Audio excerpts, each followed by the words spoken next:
best bites forever. Hey, what's up everyone? Welcome to Best Bites Forever. In this video, I am making beer bread. If you haven't subscribed, go ahead and do so, and let's rock it out. The first thing that I need to do is measure out my flour. So the quickest, easiest way to do that is just to put it right on top of a plate. A paper plate is even better. Pour the flour into your cup, scrape it off with a straight edge like a butter knife or whatever. Add that into your bowl. Go ahead and measure out 2 more cups and then fold that paper plate in half and pour the extra flour right back into the bag. Moving right along, after I put in my 3 cups of flour, I'm going to add 1.5 teaspoons of kosher salt and 2 teaspoons of baking powder. Just kind of move that around a little bit to get it mixed in, and then add in 1/3 of a cup of sugar. This I'm going to go ahead and mix until everything's combined pretty well before I add in my liquid, which is going to be a 12-ounce bottle of beer.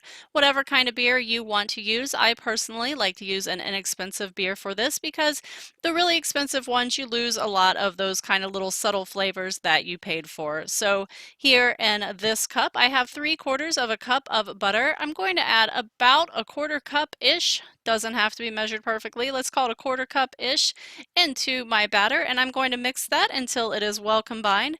Then I'm going to go ahead and put this into my bread pan, which I have sprayed with a little bit of cooking spray. So for this batter, you actually don't want this to be perfectly smooth on top. We want to have a few little kinks and crevices that we're going to pour the butter on top of, and it's going to make little pools, and it's going to be amazing. So I'm just going to go ahead and pour the rest of my butter that I have in there, probably around 1/2 cup-ish, right on top of my my bread batter, that's what I was trying to say. And this is ready to go into the oven right after I add some black pepper flakes. Don't forget about those like I almost did. So this is going to go into my oven at 375 degrees Fahrenheit for about 1 hour until it looks amazing like this. Then I'm going to let it cool in my pan for about 40 minutes before I go ahead and put it onto a cooling rack. Now, something I want you to keep in mind about this bread is it is pretty crumbly, so be gentle with it. It is crumbly, but it is also delicious, and I personally really enjoy the crumble and crunch. Here it is, all finished. Of course, here is my plate up, and that is it for now, you guys.